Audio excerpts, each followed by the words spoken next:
Should the Dallas Cowboys go all in on tanking? This is NFL Live or ESPN Get Up, whatever this is on. No chance for the Cowboys to make the playoffs, says Chris Canty.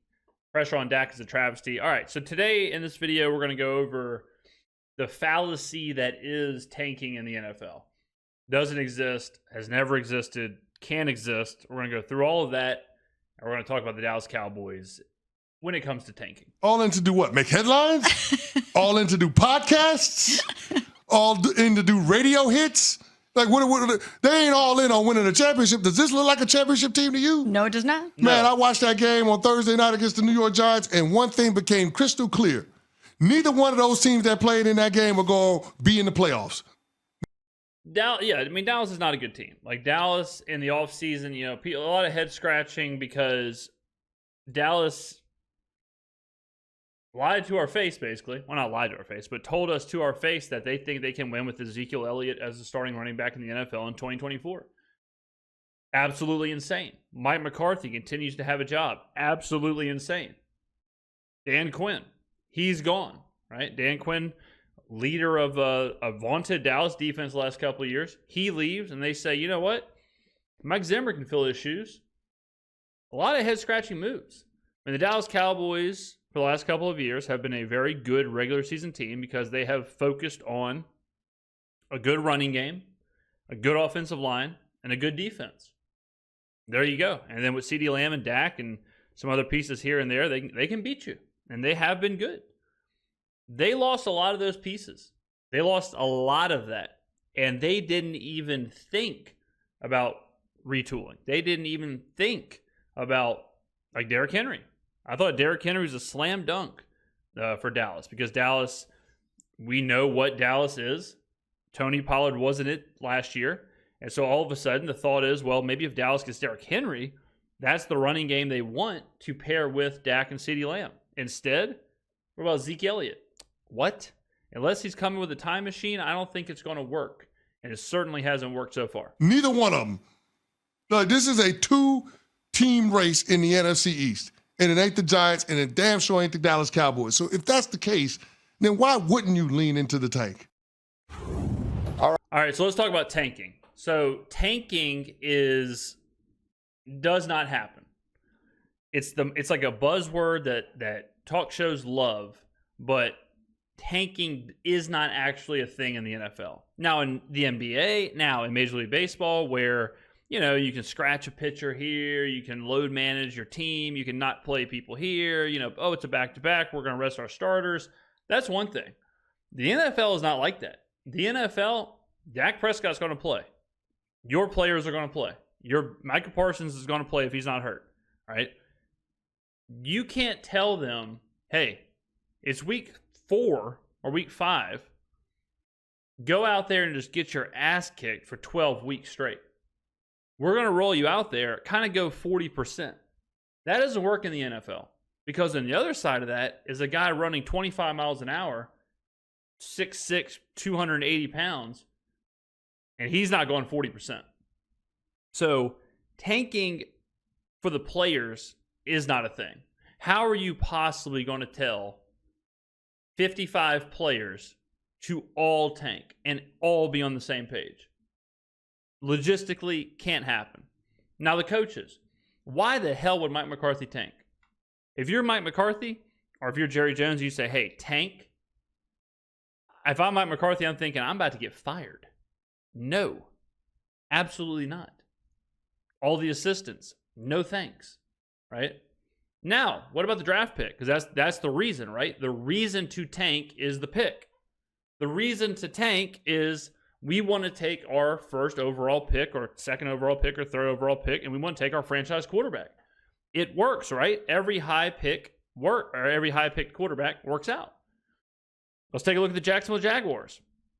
The Jacksonville Jaguars unintentionally have done this 3 times. The Jacksonville Jaguars, since 2011, so the 2011 draft, they take Blaine Gabbert 10th overall. All right, so before that, they were 8-8. Okay, before that, 7-9. Before that, 5-11. They draft Gabbert. All right, 10th overall. They take their quarterback. They go 5-11, 2-14, 4-12. Okay, tanking did not work. That was bad. Shouldn't have done that. We made whoopsie poopsie. Okay, let's do it again. Now they take a quarterback 3rd overall, Blake Bortles. They go 3-13, 5-11, 3-13. Insane that Bortles is still the starter after this. 3 straight years winning 5 or less games. Look at these numbers. 5-11, 2-14, 4-12, 3-13, 5-11, 3-13. So you're talking about 1, 2, 3, 4, 5, 6 straight years and 2 quarterbacks in the top 10, and you don't win more than 5 games. So then they go 10-6. Best season by far at that point. Losing the conference championship game with Blake Bortles as the quarterback. Then Blake Bortles goes 5-11. So then they say, Jesus, okay, let's do it again. So then they have a couple of journeymen in there, Gardner Minshew. They go 6-10, 1-15, and now they get a chance to do it again. They take another quarterback. This time, 1st overall. This time, a can't-miss generational prospect. Blaine Gabbert sucks. Blake Bortles sucks. Those guys were reaches. Those guys were developmental prospects. This guy, Trevor Lawrence, is a generational can't-miss kind of guy. 1st overall. Finally, the tanking works. They get Trevor Lawrence, 3-14. Okay, that wasn't awesome. Let's try again. 9-8, 9-8, and now 0-4. Trevor Lawrence is like 25 games under 500 as a starting quarterback.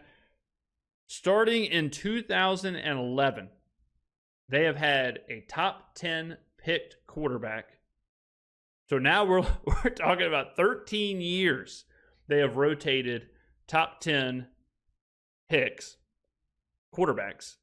And those quarterbacks have been Blaine Gabbert. We saw how that played out. Blake Bortles, we saw how that played out. Trevor Lawrence, we saw how that played out. And since 2011, all that tanking, all those picks, the Jaguars have won over 10 games once and over 8 games just to go 500 3 times. So tanking, this is what the theory of tanking could get you right here. It can get you almost 15 years of total misery. Look at the point differential. The Jacksonville Jaguars in all those years have had 3 seasons with a positive point differential. And one of those seasons was 6. 6 positive point differential. Okay, so be very careful when you ask for your team to tank, or when you ask for your team, oh, all we need is a top 10 quarterback to fix things. All we need is a top 5 quarterback to fix things. No doubt about it. All we got to do is take one. Easy. Boom. Then we're immediately the Texans. We're immediately the Bengals. All right. He just said it is damn sure ain't the Dallas Cowboys.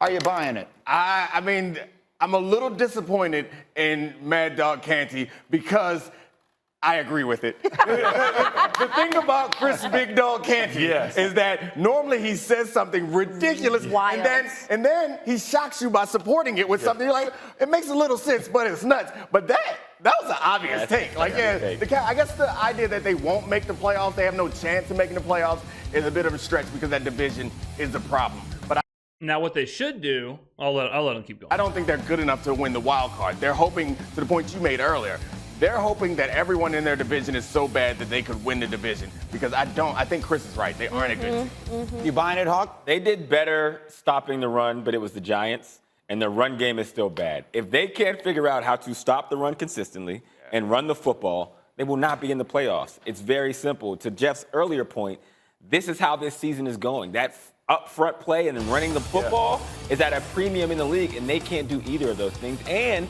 they're not doing what they did well a year ago good this year. Their offense doesn't look good. They can't get to the quarterback. It looks like they've regressed. And they've got injuries. Parsons is banged up. Lawrence is banged up. And Kmart, not only haven't they gotten to the quarterback, but they're never going to. Let's remind everyone, they've lost to Marcus Lawrence. He's on IR. Micah Parsons, his podcast is alive and well, but he's on the shelf with the high ankle sprain. So a defense that you were disappointed in thus far now has lost its 2 biggest stars. And before the season, lost the mastermind of the defense in Dan Quinn. You combine that with the offense where you're waiting for them to run the ball better. 67 Spoiler, they're not going to. They have Ezekiel Elliott and Rico Dowdle. rushes this season, none of them over 10 yards. Yep. That is a problem that I don't know if Devontae Adams can even fix. Yeah. That quarterback's got a lot of pressure on him, as usual. And the money. Some He got things paid. never You change. knew- yeah. But on some level, he's got all the pressure off him. Yeah, right. that's Yeah, Dak has no pressure on him. Dak got his deal. He's the highest paid player in the NFL, and the team around him is absolutely trash. The conversation. That's why all the things that they did there, again, with all due respect, make no sense at all. None. Like when people do things that are completely incongruent with each other, it frustrates me. Absolutely. If you were going to have this season, then you shouldn't have done the deal with Dak. You should have. Right, that was the problem. The problem was they waited all offseason to do the deal with Dak, but they didn't address anything else to where you do the deal with Dak because you think you're going to win now. But if you look at the team, you can't do the deal with Dak and then look at that team and say, this is a win-now team. So I agree with Greeny. What they should have done was taken a step back and said, okay, we need to get rid of Mike McCarthy, and we need to start over. Starting over is probably not doing the deal with Dak. Starting over is probably figuring out, okay, who is the bridge quarterback? What are we going to do? Are we going to draft a quarterback? Are we going to trade for one? Are we going to sign one? How are we going to do this? The problem with the Cowboys, though, is that they cannot, I don't want to say rebuild, but they cannot be bad. Like Jerry Jones will not allow them to be bad. So unless there is an obvious replacement, like a Tony Romo sitting waiting in the wing or whatever, they were kind of up against it with Dak because they're not going to just be bad. Jerry is getting older. He wants to see a Super Bowl. He does not have the time to say, yeah, we'll let Cooper Rush be the quarterback and we won't pay Dak and we'll go 3-14 and then we'll draft somebody and then in 3-4 years maybe they'll turn out good. That's not going to happen. So it was kind of a hard stuck situation, which I have no problem if that's the case, because Mickey Loomis and the Saints kind of do the same thing where they don't want to be bad. They refuse to tank. They refuse to be 3-14. They refuse to do that. So they always keep them afloat with bridge quarterbacks. Like with the Saints, right now it's Derek Carr. And before that, it was like, well, okay, we're going to have Jameis Winston, we're going to have Andy Dalton, whatever, but we're not going to just give up on the season. We're not going to roll a bad roster out there. We will be relevant. All right, so I don't have a problem with the Cowboys doing that. What I have a problem with is that they did not allow their team to be good. Like they said, we're going to be relevant by signing Dak, but they completely ignored the problem that was the running back. They should have went and got Derrick Henry. Or they should. I mean, there were so many moving pieces at running back this offseason. The Joe Mixons of the world, the Josh Jacobs of the world, the Derrick Henrys of the world, all over the place. There are new running backs. Dallas could have got involved in that, and they did not.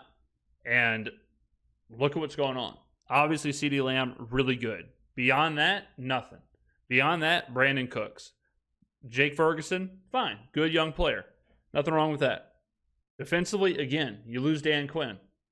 You better figure something out. What's their figure something out? A retread in Mike Zimmer. Wouldn't it have made sense? Like looking back now, obviously hindsight 2020, wouldn't it have made sense to say, you know what? Big Mike's not doing it anymore. The league's kind of passed him by. Get rid of Big Mike. You want to be a defense-oriented team. You just lost Dan Quinn. You go hire McDonald as your head coach, who's now head coach of Seattle, and you try and retool that offense. You get a Derrick Henry. You get even a Josh Jacobs or a Joe Mixon or an Aaron Jones, whoever. One of these running backs who was moving. Or just keep Tony Pollard.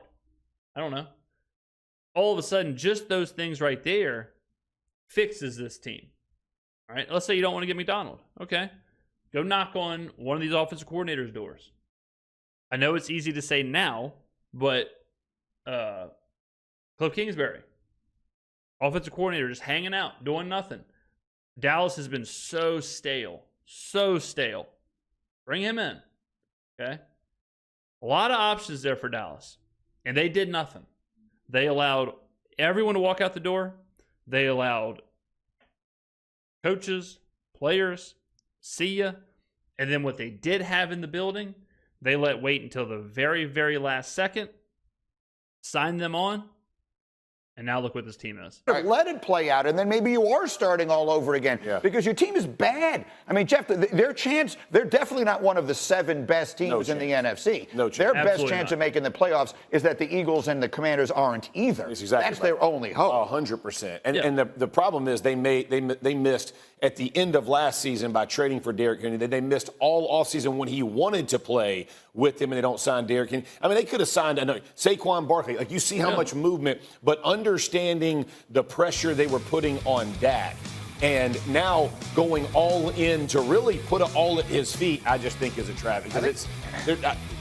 We're focusing a lot on Jerry, and he deserves the blame. All of the blame. Not all of the blame. I think he deserves some of the blame for the roster that they've constructed. But I do think that there's something to be said for some of the ingredients and also about the chef. They don't have the coordinators right now or the head. No, absolutely not. I agree. Like that, and that's what I've been saying. Where but Jerry did the same thing with Jason Garrett, where he wasted so many teams because he was totally fine with rolling Jason Garrett out there. The Cowboys are being lapped in the NFL when it comes to decision makers. When it comes, look at the good teams in the NFL. Look at the head coaches. Look at the coordinators. It is a coordinator-driven league. It is a thinking man's NFL. No offense to Big Mike, but all the offense to Big Mike. He ain't a thinker. He ain't a thinking man. Okay? So the Cowboys, they have to evolve. They have to innovate. They have to land a Ben Johnson. They have to get a guy like that. Whenever Ben Johnson is done being a coordinator in Detroit, Dallas has to make a splash. They have to find the next Sean McVay, whoever it is. Have to do it. And it's just something that Jerry seemingly hasn't ever wanted to do. He's been so fine with the Jason Garretts and the Mike McCarthys. Look at what you got now. Coach to elevate them in any way. Like, I've been critical of the offense that Aaron Rodgers is running because it does seem oversimplified and it puts a lot of pressure on Aaron Rodgers. The same thing is happening with Dak, and it's a similar offense that Aaron Rodgers started his career in, where it's like, all right, quarterback, be great. You can't have that every single week, and that's what they're doing. So you're saying the issue is Mike McCarthy? No, I'm saying it's a lot of issues. Right. He's definitely one of them. The issues are the roster is average, the coaching is bad, and the team building or whatever you want to put at Jerry's feet wasn't there either. Pounding each other. Maybe it is an issue. Mike Zimmer has been a very successful defensive coach for a long time. Week 1 against the Browns, it looked like, oh, wow, Mike Zimmer, he got it, and everybody said this is great. And then they fell off a cliff very soon. Very soon. I mean, look, the level of quality to their wins, it's starting to make more sense as the season progresses. And that's the issue with. Word on the street, this is something I heard before the Saints game, was that Mike Zimmer teams or Mike Zimmer's scheme struggles against Shanahan's systems. And that ain't good for right now because that's what basically every successful team is doing. Cowboys looking at their schedule coming up. Where are they going to get a win, Hawk? Where are they getting a win, Hawk? And look, segue that thing, Hawk. Just I didn't even mean to do that. That's Hawk, there is Yeah, I mean, look at this. They're about to get rolled against the Steelers. The Lions are much better at San Francisco, at Atlanta, and then at home against the Eagles. They better win at Atlanta because these other teams, the Eagles should be healthy by then. The Eagles should be healthy by November 10th. a bye between Lions and 49ers on your screen. If the Steelers and the Lions are going to run for 200 yards again. the Steelers, if they lose those two games and they're sitting at 2-4 into a bye with at the 49ers staring them in the face, a team that has owned them in recent years. Yeah. Do you think we could see a change? It's very possible. I mean, I don't see a win till they play the Giants again on their schedule. Here's my thing of the change. What are you changing to? Yeah, agreed. That's the problem with the change, and that's the problem with the whole Dak contract. Because let's say you're like, all right, well, fine, we'll figure this out next year. Are you? Because your quarterback is tied to $60 million a year. So how are you going to do that? You're not going to draft his replacement, and if you do draft his replacement, he ain't playing next year. You're going to bench Dak and let him collect $60 million on the bench. What are you going to do? You're not going to trade him. Nobody's going to trade for that contract.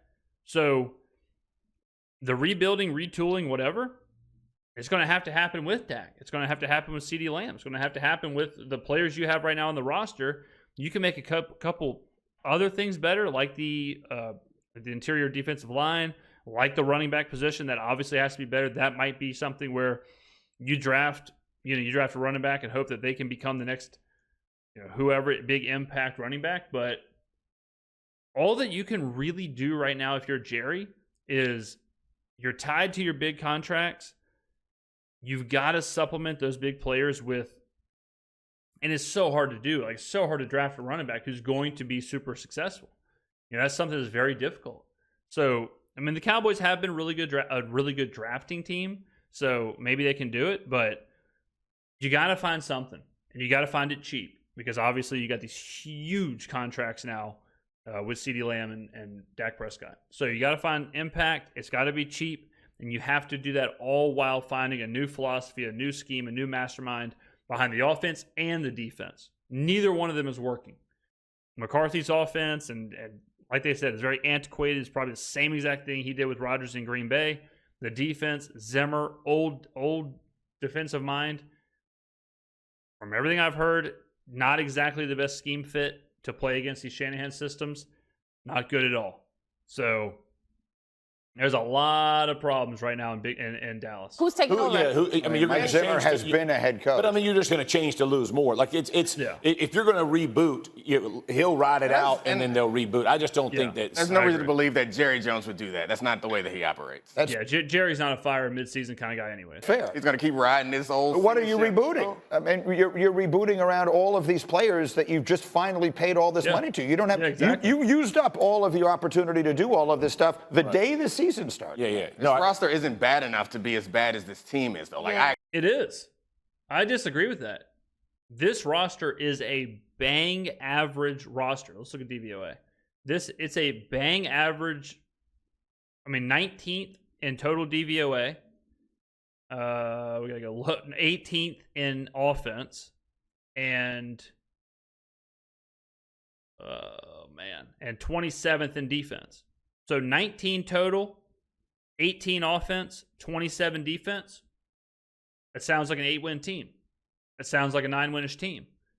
And they're 2-2. If the Cowboys are 8-9, which they are, that's what the roster is. When your starting running back is Ezekiel Elliott, you're a 8-9 kind of team. And if that's it, then 2-2 fits them perfectly. They'll beat up on the teams worse than them, like the Giants, like the Browns. But they're not going to beat the good teams. They don't have the horses to do it. 2-2, 100% is where they should be. So this hombre right here, he has it wrong with this roster's not bad enough to be this bad. This roster is exactly bad enough to be a 500 team. I agree there are holes in the roster and there's problems with it, but that's why I said the thing about the ingredients in the chef. The chef's a problem and the ingredients aren't perfect. The ingredients, when they were great, it overcame how rudimentary the chef was. We will. Tough, man. Really tough stuff. I mean, just not a good. It's not good out there. It's not good enough. 100% for Dallas, but tanking is certainly not the option. Ladies and gentlemen, let me know in the comments below. What do you think? Is Dallas' roster too good to be this bad? How should they rebuild? What can you do? Do you believe in tanking? Let me know in the comments below. Thank you for watching, and I will see you in the next video.